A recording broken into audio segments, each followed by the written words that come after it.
Благодарам, председателе. Гледам дека министерот интерпелација си ја сватил како... ова не го био.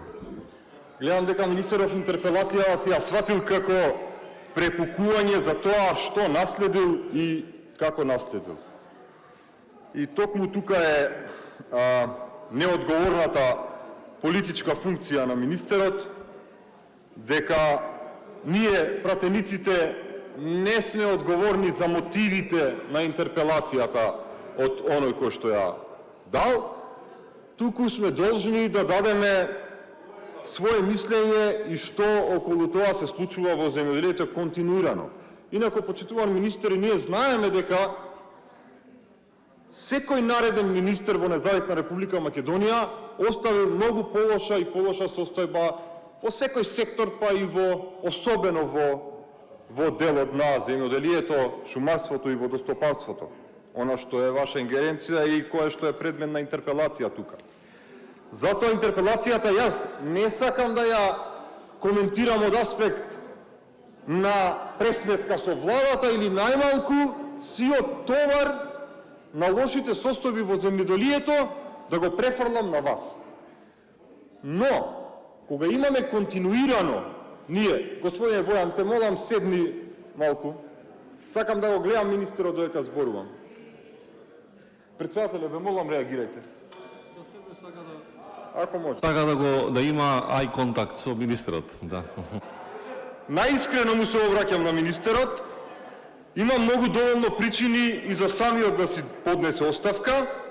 Имаше корупцијски скандали, во најмала рака и да веруваме дека он не е одговорен, а се дека судот него докаже тоа, он навистина не е одговорен за корупцијските скандали во неговиот сектор, но крај крајва делот неговата важна работа е да спречи такви работи. Имаше и каснење и се уште доцнат исплатите на субвенциите, тука многу е одговорно Министерството за финансии, ретко кој знае од колегите тука. Вие имате и голем проблем со спроведување на ИПАР програмите, кои што не сметам дека се од голема важност. Спроведувањето на ЕУ политиките има многу поголема штета од трошките што ни ги даваат нас, но ќе идеме поред. Основното прашање кое што се поставува и сите го поставуваат, како е можно државата сите овие години да троши толку огромни ресурси, стотици милиони евра, а да бележи пад на основните производни показатели. Да видам попластичен за народот, како е можно државата да инвестира толку многу пари во земјоделието, во субвенционирањето, а сепак на крај да имаме помалку овци, помалку производство на млеко, помалку производство на ориз, помалку земјоделски производи, помалку рибарство, се полоша состојба на шуми. И ова е еден проблем кој што има веројатно многу различни одговори. Но јас ќе се обидам да одговорам преку она што го гледам од самата систематизација на Министерството.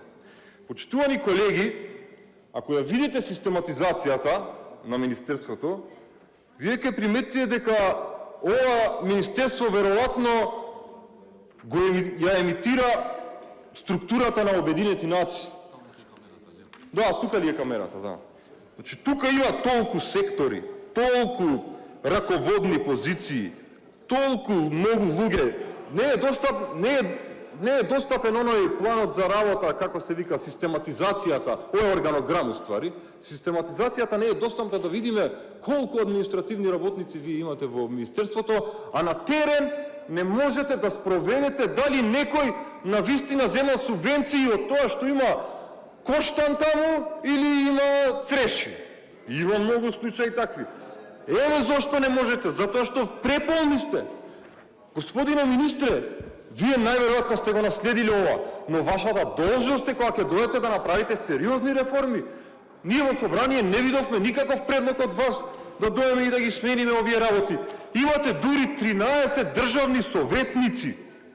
И пазете сега, државен советник за прв државен советник, прва позиција е таму државен советник за земјоделска политика. Кажавме тоа.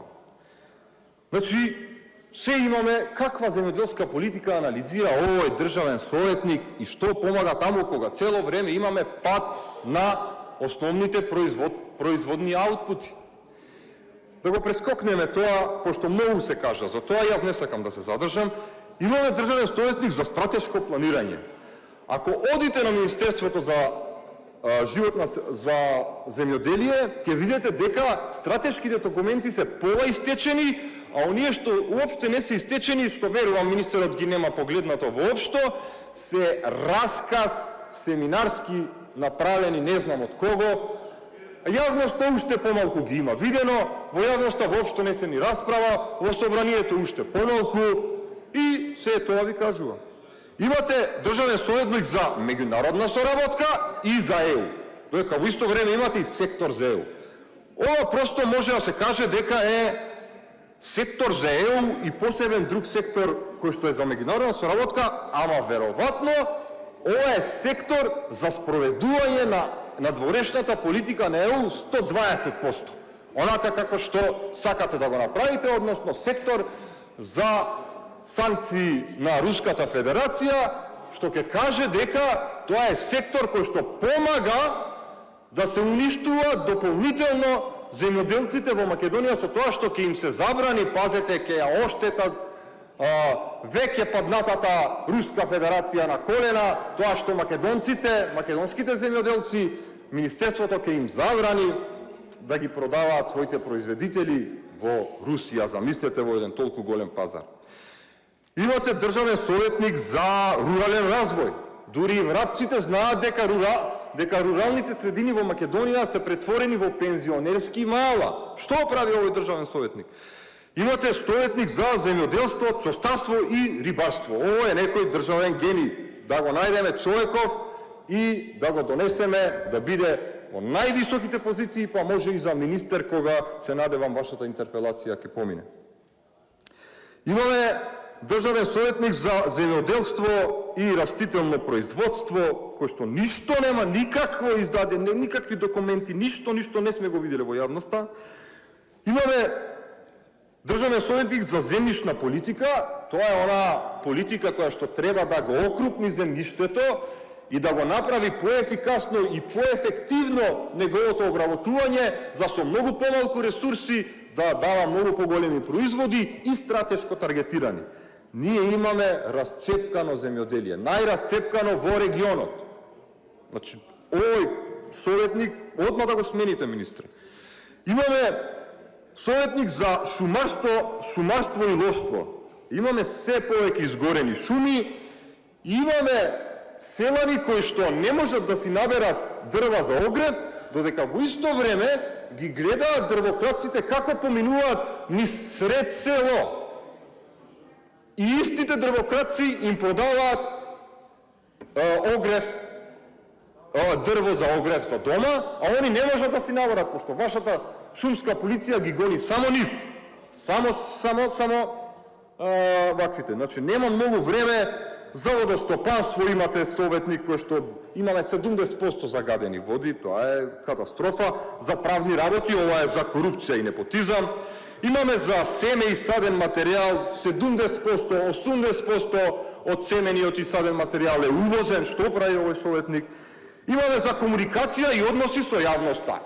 Овој треба да го оставите на работа, господине министре, оти доека вие бевте тука, овој сектор, односно државен советник за розови очила, објави дури 6 соопштенија до пред 2 сати, сега има веројатно 8-9, 6 соопштенија со хинтови од вашите излагања на оваа интерпелација и ви ги спонзорираше с постовите на социјалните мрежи на Министерството за земјоделство. Значи, овој советник нема што си ја работи својата работа и он мислам дека треба да му ја покачите платата, господине министре.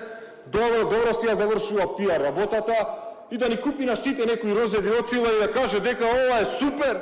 Значи, министер, ние што зборите, какви млечни производи со лош квалитет? Па ние ги имаме најдобрите млечни производи. Ние имаме, цела држава е покриена со овци и стока. Министре, вие треба сами да си поднесете оставка. Срамота е тука да дојдете и да го браните својата позиција. Благодарам.